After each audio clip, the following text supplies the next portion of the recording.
오늘 본 말씀을 통해서 믿음 파종법이란 제목으로 말씀 증가하겠습니다. 우리가 어떠한 열매를 얻고자 하는가에 따라 뿌리는 씨가 다를 겁니다. 사과 열매를 얻고자 하면 그 나무를 심을 것이고, 감자를 캐길 원하면 또 그 종자를 뿌려야 됩니다. 오늘 본문을 보게 되면 합당한 열매를 맺어라, 회개에 합당한 열매를 맺으라 라고 말했지만, 합당한 열매를 맺는 방법으로서의 회개를 말하는 것이고, 합당한 열매를 맺는 것인데, 그러면 합당하다라고 하는 기준이 무엇인가? 무엇에 합당한 열매를 맺으라 하는 것인가? 이 질문에 대한 답은 우리의 기준은 하나님이니까 하나님 앞에 합당한 열매를 맺으라. 그러면 우리가 얻고자 하는 것이 바로 이 열매입니다. 사과 열매를 얻고 싶으면 사과나무를 심듯이 하나님께 합당한 이 믿음의 열매를 얻기 위해서는 우리가 믿음으로 뿌려야 된다. 믿음으로 파종하여 믿음의 선한 열매를 우리가 결실을 해야 되겠는데요. 그러면 이런 성도의 합당한 열매를 결실하기 위해 우리가 무엇을 뿌리고 무엇을 가꿀 것인가? 오늘 본 말씀을 통해서 살펴보도록 하겠습니다. 첫 번째로 우리가 뿌려야 될 것은 말씀의 파종입니다. 말씀의 파종. 하나님 말씀을 뿌려 그 말씀으로 인한 하나님께 합당한 열매를 맺혀야 됩니다. 자, 그러면 말씀을 어떻게 뿌릴까? 우리가 하나님 말씀을 우리가 들어서는 알고 있는데 어떻게 뿌릴까? 하나님 말씀이 눈에 보이는 그런 씨앗들은 아니기 때문에 이 말씀을 뿌리는 방법은 우리가 하나님의 좋은 밭이 되어서 뿌려지는 주의 말씀을 잘 받는 데 있습니다. 이게 뿌리는 거예요. 즉 뿌리는 분은 하나님이시고 그 밭은 그 씨를 잘 받아서 싹 틔워내는 겁니다. 그러므로 우리가 말씀의 파종 가운데 나아가려면 하나님 말씀을 힘써 들으시되 이 말씀을 듣기 위한 뭐가 있어야 되는가? 반드시 수고가 있어야 됩니다. 말씀 듣고자 하는 것에 있어서의 수고가 우리 가운데 있을 때 그 수고로움 자체가 말씀을 뿌리는 거예요. 오늘날 성도들의 신앙적 수준들이 점점 어린 아이들이 되어가고 있습니다. 유아식을 떠먹여주는 것처럼 그냥 요플레 떠먹듯이 그런 수준이 되고 가고 있어요. 우리가 하나님 말씀에 대해서는 그 말씀을 듣기 위해서 뭐가 필요하다? 수고가 필요하다고요. 그 말씀을 듣기 위한 수고 자체가 말씀에 대한 파종인 겁니다. 거기에 열매가 맺히는 거예요. 오늘 보면 3장 5절 말씀에서는 3장 5절에서 이때 예루살렘과 온 유대와 요단강 사방에서 다 그에게 나와. 여기서 그에게 나와라고 했을 때 그라고 하는 사람은 세례 요한을 가리킵니다. 많은 사람들이 세례 요한에게 나왔는데 세례 요한이 있는 장소는 어디였는가 하면 유대 광야를 그랬습니다. 유대 광야에서 하나님의 말씀을 선포했던 그 세례 요한의 말을 듣고자 세례 요한의 무슨 외적인 행모를 보고자 나온 게 아니었습니다. 예수님께서 말씀하신 것처럼 너희가 광야에 왜 나갔느냐? 바람이 흔들리는 갈대냐? 아니면 부드러운 옷을 입은 사람이냐? 그런 사람 다 왕궁에 있다. 너희가 무엇을 보려고 나갔더냐? 선지자를 보러 나갔다. 그 당시 백성들이 세례 요한에게 나아갔다라고 하는 그 자체, 죽음이 어디 간다 그러면 뭐 광야가 됐건 뭐가 됐건 차 타고 금방 후딱 다녀오겠으나 그 당시에 유대 광야로 나간다라고 하는 것은 시간을 들이는 것이고요. 자기가 해야 될 그 일상을 뒤로 한 채 찾아 나가는 겁니다. 나가서 누굴 만났는가? 세례 요한을 만나죠. 그럼 세례 요한으로부터 뭘 듣기 위해서 나갔는가? 그로부터 주어지는 하나님의 말씀을 듣기 위해서 나간 게 분명한 겁니다. 결국에 이 백성들은 이 유대 광야로 나갔던 세례 요한에게 나갔던 그 많은 사람들은 그에게서부터 나오는 하나님의 말씀, 그 선지자로부터 주어진 말씀을 듣기 위해서 나갔다는 얘기죠. 그 말씀을 듣기 위해 찾아 나간 그 수고 자체가 말씀을 뿌린 겁니다. 우리는 그렇게 말씀 파종하는 거예요. 자, 그러려면 어떻게 되느냐? 하나님의 말씀에 대한 그 말씀을 듣는 자세가요, 선지자에 대한 사랑과 존중이 기본이 되어야 됩니다. 만일 사람들이 세례 요한을 경멸하는 마음을 가지고 광야에 선한 것이 나갔느냐? 그 당시 사람들이 예수님을 그렇게 멸시했습니다. 그러니까 그런 마음을 가졌던 사람들은 예수님께 안 나왔어요. 그 당시 수많은 사람들이 세례 요한에게 나가서 세례를 받았지만 다 나간 건 아닙니다. 그 중에서 저 광야에서 낙타 털옷을 입고 가죽도 띠고 노숙자 모양 메뚜기 석청 이런 거 먹고 그런 사람에게서 무슨 선한 것이 나갔는가, 그런 생각한 사람도 안 나왔겠죠. 그러나 그 세례 요한을 하나님의 선절 인식을 하고 그 하나님의 음성을 듣고자 하는 마음을 가졌던 사람은 나간 겁니다. 여러 성도님들도 마찬가지입니다. 먼저 우리 하나님의 말씀을 듣는다 할 때는 말씀을 전하는 사역자에 대해서 사랑과 존중하는 마음을 가지셔야 됩니다. 사람의 탁월성 이걸 둘째치고 하나님의 말씀이 있기 때문에 그것을 귀히 여긴다, 그런 얘기죠. 구약에 보게 되면 이스라엘 왕 가운데 아합 왕이 있었습니다. 북이스라엘 중에 정말 악하고 악한 왕 중에 하나였는데, 그런데 정말 그 암흑기 속에 하나님께서 빛과도 같이 믿음의 대선지자를 주었습니다. 그 선자 이름은 엘리야죠. 엘리야. 구약에서 두 사람을 말하면 모세와 엘리야. 아브람도 축에 못 끼고 다윗도 축에 못 끼고 모세와 엘리야 두 사람인데, 그 엘리야를 만나려면 어떻게 합니까? 나가야죠. 엘리야는 명성을 듣고 어디 가서 한번 그 말씀 한번 들어보자. 아마 최소한 그 정도의 그런 기대감을 가질 법한데, 이 아합 왕은 엘리야를 보고 뭐라 그랬는가 하면 주의 말씀을 듣겠습니다가 아니고 이스라엘을 괴롭게 하는 자요. 자기 듣기 싫다는 겁니다. 바알 우상 섬기던 그런 아합은 자기의 죄를 지적하던 그 엘리야가 듣기 싫었던 거예요. 그러니까 자기가 듣기 싫으니까 믿음의 대선자가 있다 할지라도 이스라엘을 괴롭게 하는 자예요. 그런 마음을 가지니까 당연히 그 엘리야 선지자로부터 하나님의 말씀을 들을 리가 없죠. 우리가 최소한 하나님의 말씀을 듣는다라고 할 때 우리 성도님들의 기본적인 마음은 그 누구라도 말씀을 전하는 사역자들에 대한 그러한 존중의 마음, 또한 아끼는 마음, 그런 마음들을 가지셔야 됩니다. 다들 그런 마음들을 가지실 거라고 저는 그렇게 굳게 믿겠습니다. 한 가지 제가 좀 두려운 건 무엇인가 하면, 가끔 제가 말씀드렸지만 제가 고등학교 때 수학 선생님 싫어가지고 제가 수학 공부 안 했습니다. 수학을 못하기도 했겠지만 정말 선생님 정말 싫었어요. 선생님 왜 그랬는지 모르겠지만 잘해주려고 했는데 그냥 목소리가 싫고 얼굴 보기도 싫고, 그때 그런 기억들이 있었는데, 그걸 생각하면서 한편으로는 두려운 게 뭐냐면 혹시라도 성도님들 가운데 이 막힘 때문에, 저에 대한 막힘 때문에 은혜 생활을 하지 못하고 말씀 들리지 않고 그런 분이 계실까 봐 굉장히 두렵습니다.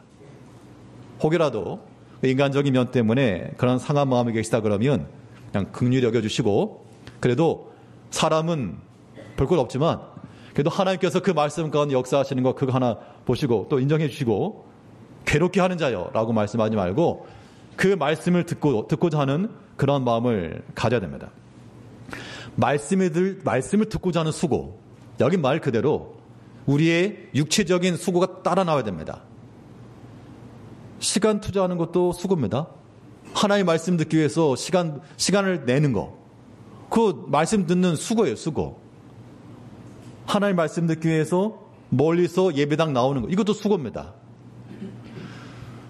오늘날 정말 편한 시대가 돼가지고 우리가 하나 앞에서 힘을 내고 수고를 하게 되면 충분히 이 말씀을 잘 파종할 수 있는데, 근데 다들 그냥 응애 어린 아이들이 되고 있는 겁니다. 응애 어린 아이들. 이런 얘기 한번 드릴게요. 당회를 할 때 장로님들께서 하신 말씀들은 무엇인가 하면, 목사님 필요한 말이면 성도들에게 좀 강하게 얘기하십시오. 그리고 권사님들과 얘기하다 보면 목사님 교회 필요한 거면 뭐 장로님들고 집사님들고 좀 강하게 얘기하십시오. 집사님들하고 얘기하게 되면요. 목사님.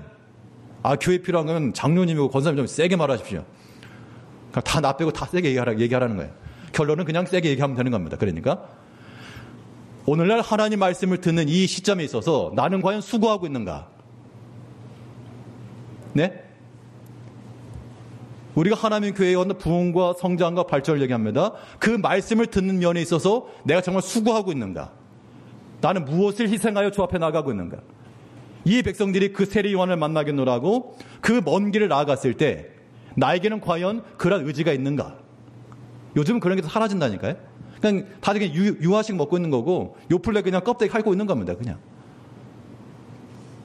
우리가 물리적으로나 상황적으로나 혹은 육신의 아픔이나 이런 것 때문에 해서 어쩔 수 없는 그런 경우를 제하고서 우리가 정말 힘을 쓰셔야 되는데 과연 힘을 쓰냐 그런 얘기들이죠. 어차피 다 세게 하라 그랬으니까 다 해당하는 거. 말씀의 파종이라고 하는 것은 말씀을 듣고자 하는 그런 수고가 반드시 동반되어야 됩니다. 성경에 보게 되면 예수님께서 하신 말씀 가운데 솔로몬의 지혜로운 말을 들으려고 남방 여왕이 찾아왔다. 에티오피아 내시도 그 먼 거리를 찾아왔다. 솔로몬보다 더 큰 이가 여기 있다. 그러나 사람들이 나오기를 싫어한다는 겁니다. 왜 싫어요? 왜 안 나올까? 자기 할 게 많거든요. 내가 할 것이 많고 나기가 귀찮고.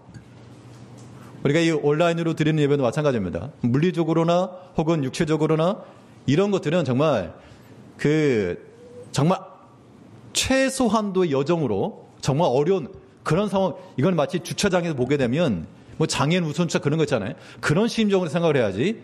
이걸 그냥 내가 먼저 그냥 갖다 드리겠다. 그런 마음을 하시면 안 돼요. 물론 온라인을 하기 때문에 평소에 못 하신 분들 많이 아시지만 또 한편으로는 우리가 이것이 하나의 너무 쉬워지는 그런 것이 되는 것도 경계하셔야 됩니다. 예수님이 그랬잖아요. 남방 여왕이 솔로몬의 지를 들고 나왔다. 솔로몬보다 더 큰 예가 여기 있다. 우리 하나님을 만나고자 하는 그 마음을 가지고 힘을 쓰셔야 돼요. 힘을. 말씀을 듣기 위한 수고 자체가 말씀을 파종하는 겁니다. 거기서 열매가 맺히는 거예요. 뿐만 아니라 오늘 현대인들이 많이 바쁘죠. 피곤하다는 겁니다. 피곤해서 예배에 나오는 것도 어렵고 예배 시간 말씀 듣는 것도 피곤하고 졸리고 그런 겁니다. 성경에 보게 되면 유두고라는 사람이 나옵니다. 유두고라고 하는 사람의 이름에서부터 그의 신분이 어느 정도 확인이 되는데 우리가 만일 조선시대에 어떤 사람을 가리켜서 마당쇠야 그랬으면 그 사람의 신분은 뭡니까? 노비나 종이나 좀 하층면이죠. 유두고라고 하는 그 이름이 그 당시 노예들의 이름 가운데 하나였다는 겁니다. 쉽게 말하면 마당쇠야 그 정도였습니다. 근데 그 유두고라는 사람이 바울이 말씀 전하는 그 강론하는 자리에 왔다는 얘기예요. 왔는데 어디 앉았는가 하면 상석에 앉은 게 아니라 앉을 자리가 없는 겁니다. 앉을 자리가 없어가지고 창문에 걸터 앉았다가 떨어뜨렸죠. 죽은 줄 알았는데 그가 목숨이 붙어있는 것을 보고 많은 사람이 위로를 받았다. 그러면 창문에 걸터 앉아서 들을 정도의 마음이면요. 요즘은요. 교회에 오다가도 주차할 자리 없으면 그냥 간답니다. 빙빙 오다 주차할 데가 없어. 가. 여기 아니면 교회 없냐? 또 왔는데 앉을 자리가 없으면 어디 창문에 걸터 앉아서 예배드릴 생각 안 하고 없네 하고 그냥 가죠. 그럼에도 불구하고 그 자리에 앉았다? 말씀을 듣고 난 갈망이죠. 그러려면 좀 일찍 와가지고 앉아있지 왜 늦게 왔을까? 이름이 유두고라니까요. 아마도 주인의 시킨 일을 다 마치고 왔을지 모르겠습니다. 또 그가 와서 하나님의 말씀 부지런히 듣고 암기하고 아멘한 게 아니고 듣고 앉아있다가 좋은 거예요. 좋은 거. 그러니까 육신적으로 피곤했다는 얘기겠죠. 자, 여기까지 우리랑 다 비슷한 거예요. 우리가 일하는 것도 많아. 또 예배 시간 맞춰 나오기 어려울 정도로 퇴근 시간도 늦어. 또 그 말씀을 듣고자 하니까 그것도 어려워. 자, 그러면 또 듣고 오긴 왔는데 너무 피곤해. 졸려. 그런 상황이 우리와 동일한 상황인데 그래도 최소한 그 유두고의 마음엔 어떤 마음이 있었다? 창문에 걸터 앉아서라도 하나님 말씀을 듣고자 하는 그 마음이 있었다. 그것이 말씀을 듣고자 하는 수고죠, 수고. 그런 마음들이 말씀에 대한 파종인 겁니다. 그때 우리 성도님들도 피곤하다, 물론 피곤한 거 어쩔 수 없는데요. 그러니까 이런 거예요. 잠을 주무시더라도 교회 와서 주무시고, 졸더라도 그냥 예배 시간에 주무시고, 예배 시간에 주무시는데 뭐 찾아가지고 뭐 깨우고 그러지 않았습니까? 예, 편히 잘 주무시는 거 괜찮은데, 그래도 피곤해도 유두고는 떨어져 죽을 뻔했지만, 여기는 그렇게 높은 자리 아니니까 그냥 본인이 깜짝 놀랄지언정 피곤해도 괜찮으니까 예배 하나의 말씀을 듣고자 하는 그런 마음들을 갖는 것, 이것이 하나님 앞에서 말씀을 듣기 위한 수고가 되는 겁니다. 이런 말씀을 듣고자 하는 수고 가운데 또 하나 중요한 게 무엇인가 하면 초청이에요. 초청. 성경에 보게 되면 고넬료라고 하는 사람이 나옵니다. 이 고넬료가 베드로를 초청했어요. 그 고넬료가 잠을 자는 중에 환상을 본 겁니다. 하늘에서 보자기가 내려오고 그 안에 구약에 금기되었던 여러 부정한 짐승들 잡아먹어라. 이거 꿈을 생각하다 보니까 너에게 보낸 사람이 있다. 따라가거라. 가서 보니까 거기서 고넬료 했던 말이 무엇인가 하면 우리가 당신을 보냈는데 오셨으니 어떻게 하셨습니다? 잘하셨습니다. 우리가 지금 다 하나님 앞에 있습니다. 이 사도행전 10장 33절 말씀에서요. 내가 곧 당신에게 사람을 보냈는데 오셨으니 잘하였나이다. 이제 우리는 주께서 당신에게 명하신 모든 것을 듣고자 하여 다 하나님 앞에 있나이다.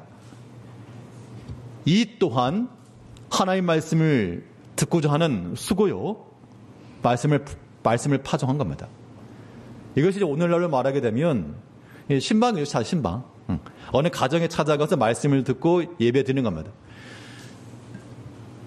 목회사역 가운데서 신방은 설교만큼이나 중요한 두 축입니다. 근데 오늘날 이 신방에 관한 것들이 많이 무너져 있죠. 그러니까는 이게 굉장히 중요함에도 불구하고 본질이 조금 퇴색이 돼가지고 신방을 생각하게 되면 사람들이 이제 식사 이런 것들 생각하니까 곤란한 겁니다. 그런 거 생각하지 마시고, 물론 또 한편으로는 우리 청소를 해야 되기 때문에 신방이 곤란한 경우도 있죠. 근데 중요한 거는 뭐냐면 초청하여 잘하셨나이다. 우리가 다 하나님 앞에 있나이다. 이건 복된 겁니다, 여러분들. 여러분들의 가정 속에서 하루 종일 하루 종일 무슨 소리 들리죠? TV 틀으면 TV 소리 들리죠? 아니면 다른 세상 소리 많이 들리죠? 그 여러분들의 가정 가운데 하나님 앞에서 찬송 소리와 기도 소리와 하나님의 말씀이 선포되는 그 복된 시간들을 놓치지 말라 그 얘기입니다. 다른 조건, 비본질적인 것 때문에 중요한 걸 놓치지 마시고요.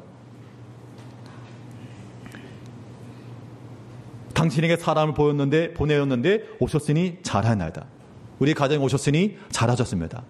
우리 가정을 위해서 기도해 주시고 또 말씀을 증거해 주시고 그런 마음을 갖는 거 귀하고 아름다운 겁니다. 예전 같으면 그냥 아무 데나 막 찾아가기도 하고 부식 들어가기도 하고 그랬겠지만 요즘은 시대가 바뀌어가지고 그러면 무리한 그런 일이 되고 만 겁니다. 아무튼 우리 성도님들도 각 가정마다 여러 가지 어려움과 아픔과 기도 제목이 있으면 초청하시고, 이건 무슨 정말 다른 걸 의미하는 게 아니에요. 요즘은 신방을 오라 그러면 굉장히 제가 기쁩니다. 왜 기쁘냐? 일단 마음이 열렸다는 얘기잖아요. 공간을 오픈했다라고 하는 것은 마음이 열렸다는 얘기고 또 그만큼 하나님의 말씀에 대한 간절함이 있다는 얘기니까.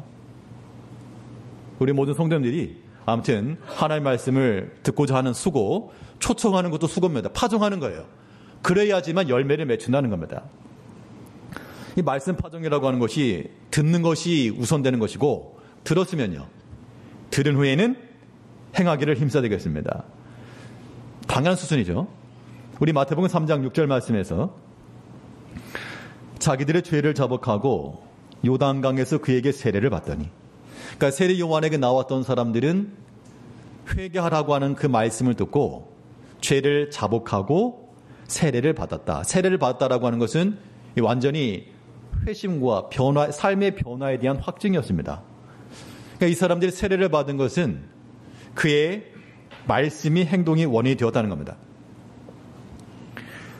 말씀이 행동이 원인이 되어서 그 말씀의 근거에서 죄를 자복하고 또 그 말씀의 근거에서 세례를 받고, 세례가 대표하는 것은 삶의 변화인 거죠.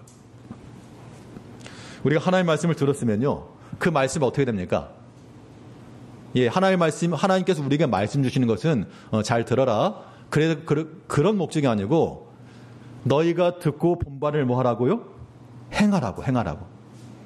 이 말씀 파종에 관한 이야기 속에서 우리 말씀을 듣는 수고를 해야 됩니다. 라는 말씀을 들었으면 말씀을 듣기 위한 수고를 하셔야 된다는 거예요.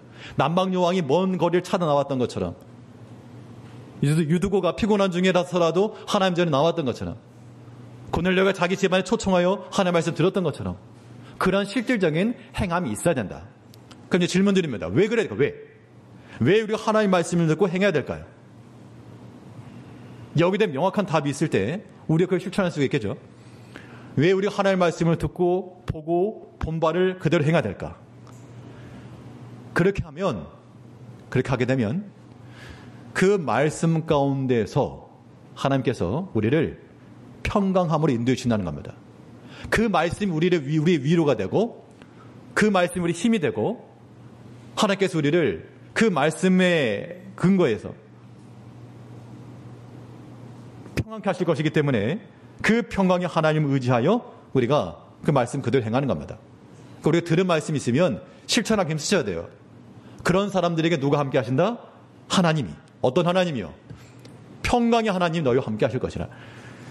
빌립보 4장 9절 말씀에서요, 빌립보 4장 9절 보게 되면 너희는 내게 배우고 듣고 본 바를 행하라.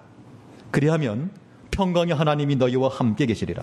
자, 평강의 하나님이 우리와 함께 계신다는 얘기는 그 하나님과 함께 있으니까 우리도 어떻다? 부유한 부모가 함께 있으면 그 자녀들은 물질적으로는 곰핍하지 않겠죠. 왜냐하면 부유한 부모가 있으니까. 평강의 하나님 우리와 함께 있으면 그 하나님과 함께 있는 자녀들은 최소한 마음의 평강을 얻게 된다. 그러니까 마음의 고난과 고통과 아픔과 근심과 괴로움인 사람들마다 뭐 하시라는 얘기입니까?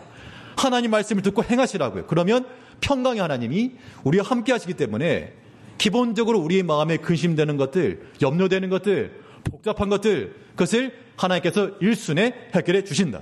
그거 믿고 가는 거죠. 근데 우리가 하나님 믿는다 말하면서 여전히 무슨 놈에게 복잡한 게 많고, 정말 가장 중요한 것 정말 중요한 거 말고 비본질적이라고 말한 것들 때문에 복잡하고, 교회 내에서 문제가 어떻게 발생하는지 아십니까, 여러분들? 정말 하나님 말씀 때문에 발생하지 않아요. 하나님 말씀 어떻게 지킬까? 이 말씀 내가 어떻게 실천할까? 이런 것 때문에 문제가 발생하지 않고, 사도 초대교회도 보게 되면 히브리파하고 헬라파하고 구제하는 것 문제 때문에 원망하고서 다퉜다는 겁니다. 구제하는 게 본질 아니잖아요. 근데 그런 문제 서로 다투고 싸운다는 겁니다.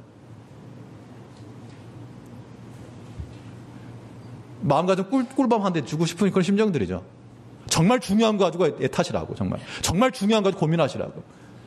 우리 마음 가운데 내 마음 불편하다? 그럼 아직 평강의 하나님과 함께 하지 않는 겁니다. 누구 잘못인가? 내 잘못. 우리가 하나님의 말씀 듣고 본바대로 행하면 평강의 하나님 우리와 함께 한다 그랬습니다. 그 하나님 우리 마음을 능히 지켜줄 거 아닙니까? 그 하나님 임할 때까지 우리 하나님의 말씀 묵상하셔야 되고요, 주목하셔야 되고요, 그 말씀 말씀을 파종하셔야 돼요. 그래야지 우리 마음이 평안이 있는 거죠. 하나님의 말씀 들으면서 복잡하고 해결한다면 도대체 뭘로 해결하려고 이 자리에 나오시는 겁니까?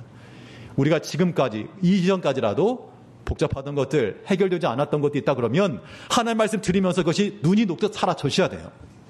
그거 아니면요, 극단적으로 말해가지고 하나님 믿는 자들이냐? 라고 질문할 수밖에 없어요. 하나님 말씀으로도 해결 안 되는데? 하나님 말씀을 들어도 내 마음이 해결 안 되는데 뭘로 해결합니까? 안 되죠. 그 이야기인즉슨 우리 마음은 항상 겸손하시고요, 하나님의 말씀 안에서 낮추시고요, 그러면 평강의 하나님께서 우리와 함께 계신다 그랬으니까 그 하나님과 더불어 싸울 수 없지 않습니까? 평강의 하나님이 같이 있는데 어떻게 우리가 다툽니까? 그런 거 안 됩니다. 그러니까 혹시 다투는 사람 있으면 좀 안 됐다는 마음을 가지시고 평강의 하나님이 그 마음에 함께 하시길 기도해 주셔야 됩니다. 또 그 당사자들은 하나님의 말씀 안에서 겸손하라고 해서 겸손하시고, 남을 더 낮게 여기려 했으니까 남을 더 낮게 여기시고, 말씀을 그대로 본대로 행하라. 행하면 되는 거예요. 그러면 평강의 하나님께서 우리와 함께 하신다. 말씀을 파종하는 것만이 말씀의 열매를 거두는 길입니다. 합당한 열매를 맺고 하나님께 합당한 열매입니다. 많은 사람들이 세례요한에게 찾아나가서 그의 말씀을 듣고 회개하고 돌이켜 행하였던 것처럼 이제 우리도 하나님의 말씀을 힘써 들으시고 그 말씀의 행함을 가지고 살아가시는 우리 성도님들이 되시기 바라겠습니다. 둘째로 성도의 합당한 열매를 위해서 우리가 무엇을 파종할 것인가? 오늘 본문에서 말씀하고 있는 바는 회개의 파종입니다. 회개를 뿌려라. 회개를 그럼 왜 회개해야 되는가 그 얘기죠. 왜 회개를 해야 될까? 회개해야 될 이유에 대해서 오늘 본문에서 말하는 바는 회개하지 않으면 하나님의 진노를 피할 수가 없다. 죄를 짓고 계속 계셔보십시오. 하나님께서 그냥 있나.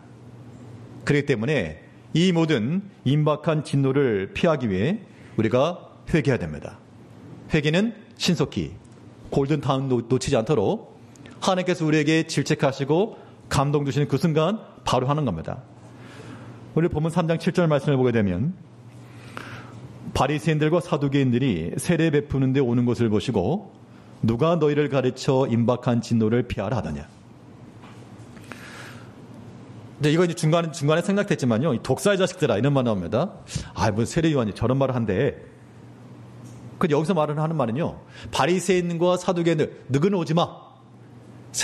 니들이 하는 짓을 니들이 알아. 너희들 오지 마. 너는 세례 안 줄 거야. 그 얘기가 아닌 겁니다. 지금 회개에 합당한 열매를 맺고 이 말씀은 이 바리새인과 사두개인들 향해서 하신 말씀이기 때문에 이거 바꿔 말하면 다른 백성들과 같이 세례받는 데 나온 바리새인과 사두개인들에 대해서 잘 나왔다는 그 얘기를 하고 있는 겁니다.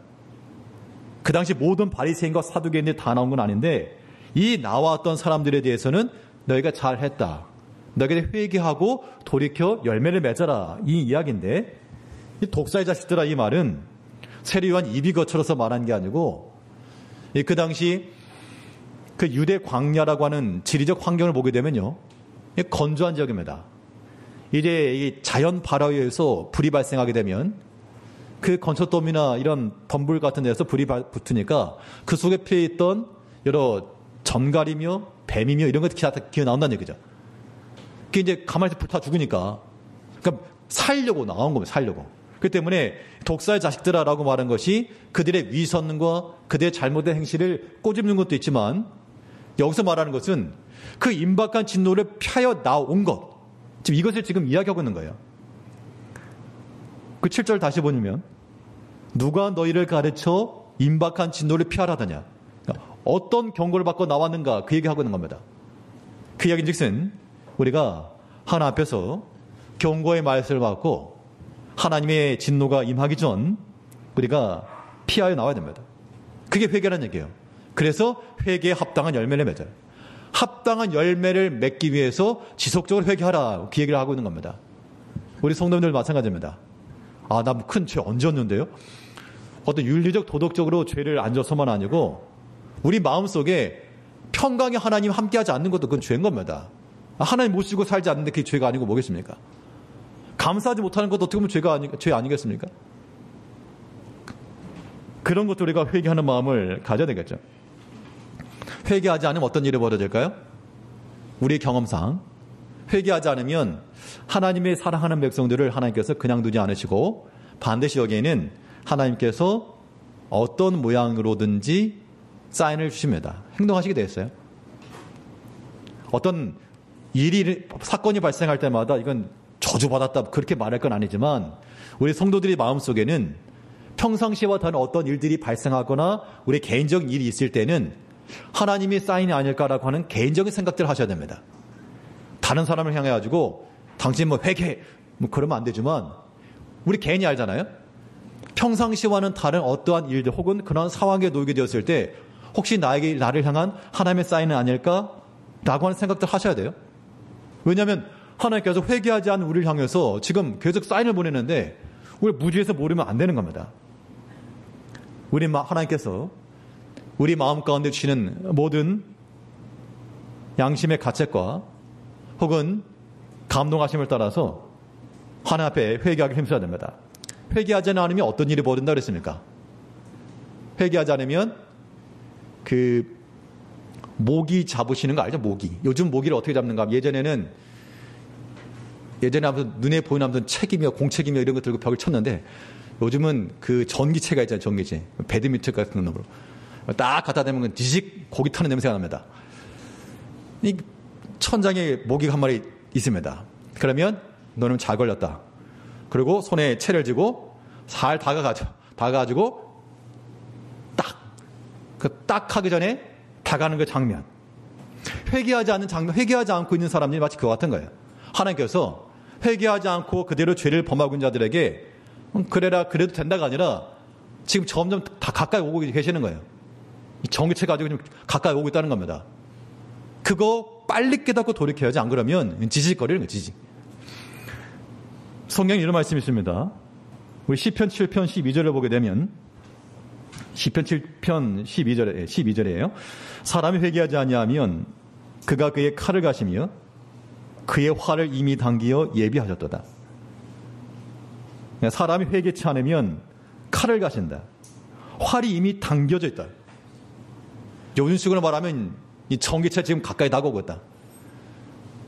하나님께서 우리에게 회개 기회를 주십니다. 그 회개 기회를 놓치게 되면 어떻게 되죠? 에서와 같이 나중에 통고. 회개 기회를 잃어버리지 않도록 하나님께서 우리에게 좋은 말로 말씀하실 때 이거잖아요. 아이들도 마찬가지죠. 좋은 말로 말하면 애들이 안 듣고 먹어라 그러면 안 먹고 처먹어라 그래야지 먹는다고. 하나님께서 우리에게 여러 가지 말씀으로 곱게 점잖게 설교 시간에 하는 건 그래도 하나님께서 점잖게 말씀하시는 거잖아요.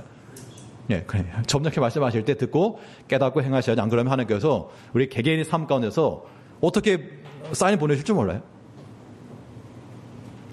우리가 회개를 해야 될 이유는 하나님의 진노를 피하기 위한 회개이기도 하고 또 중요한 건 무엇인가 하면 회개를 해야 될 이유가 무엇인가.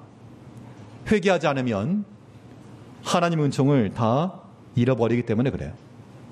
하나님의 은총이 우리 가운데 지속될 수 있도록 하나님의 은혜의 고정을 위해서라도 우리가 회개하기를 힘써야 됩니다. 오늘 본문 3장 9절 말씀을 보게 되면 속으로 아브라함이 우리 조상이라고 생각하지 말라. 내가 너에게 이르노니 하나님이 능히 이 돌들로도 아브라함의 자손이 되게 하시리라. 그러니까 지금 바리새인과 서기관들. 자, 지금 세례 요한에게 나온 바리새인과 서기관들은 그나마 회개 열매를 맺으라 라는 그런 권면을 받았지만 나오지 못하고 여전히 외식과 그런 악독을 행하고 있던 자들에 대해서는 너희가 육신으로 아브라함의 자손이라 생각하지 말라. 하나님이 돌들로도 바꾸실 수 있다. 그러니까 돌에게 자리를 뺏긴다 그런 얘기입니다. 하나님의 은총과 은혜를 우리가 지게 되마다 회개하지 않으면 돌들에게 자리를 뺏긴다. 요한계시록에도 보게 되면요. 너희가 회개하라. 회개하지 않으면 내 촛대를 옮기시겠다. 우리가 하나 앞에서 그러니까 우리 아브라함이 우리 조상이라고 생각하지 말 이 말은 오늘날 우리들에게는요. 외적인 거죠. 외적인 것. 우리의 외적인 자랑 혹은 오랫동안 믿었다라고 하는 신앙의 연륜들, 경험들 뭐 이런 것도 어떻게 보면 우리 조상이 아브라함에다 자랑하는 거잖아요. 그걸 자랑하지 말라고. 돌들로도 하나님께 대신하신다. 오래 믿었다고 자랑하느냐? 하나님께서 지금만 교회 나온 초신자를 통해 역사하신다. 네가 많이 배웠다고 자랑하느냐? 배우지 못한 자를 통해서 하나님께 역사하신다. 하나님께 그렇게 역사하시는데 회개하지 않으면 그렇게 빼앗긴다. 반대로 말하면 회개하고 돌이키면 우리는 하나님의 은혜를 지속하여 아브라함의 자손이라고 하는 그 영광의 지위를 그 은총을 계속해서 누린다는 겁니다. 결국 우리는 하나님의 은혜를 어떻게 누리는가? 이것은 외적인 것을 가지고 누리는 게 아니라 그 나라의 열매를 맺는 백성들이 그 나라를 얻는다 그랬어요. 그 나라는 열매 맺는 백성이 얻는다 그랬습니다. 이제 우리가 하나 앞에서 마태복음 21장 43절 보시죠. 마태복음 21장 43절을 보게 되면 그러므로 내가 너희에게 이르노니 하나님의 나라를 너희는 빼앗기고 그 나라의 열매 맺는 백성이 받으리라. 내가 아브라함의 자손이라 말하던 사람들은 빼앗겼고 내가 오랫동안 예수 믿었다. 나다라고 하는 사람들은 빼앗기고 그 나라의 열매 맺는 백성이 만난다. 우리가 모든 죄악된 것들을 다 돌이키고요. 속된 생각들, 하나 앞에 바르지 못한 마음들 그런 것들을 다 버리지 않으면 하나님의 은총 상실하는 겁니다. 이제 우리는 그 나라, 열매 맺는 백성이 그 나라를 얻는다 그랬으니까 하나님의 그 은혜에 상실하지 않도록 하나님의 말씀 힘써 들으시고 그 말씀 안에서 은혜를 지키며 믿음으로 살아가야 돼. 이것이 하나 안에서 그러한 합당한 열매를 맺는 길입니다. 이 한 주 동안에 이 말씀 묵상하면서 말씀과 회개를 뿌린다는 심정을 가지고 말씀 듣기 위한 수고하셔야 됩니다. 이유식 떠먹는 것처럼 요플레 핥아 먹지 마시고 수고하시고 또 우리 마음속에 회개하여 하나님 앞에 성결함과 거룩함과 진실함 가운데 하나의 은혜 가운데 살아가시는 우리 성도님들 되시기를 바라겠습니다. 기도하겠습니다. 우리 사랑하신 아버지 하나님,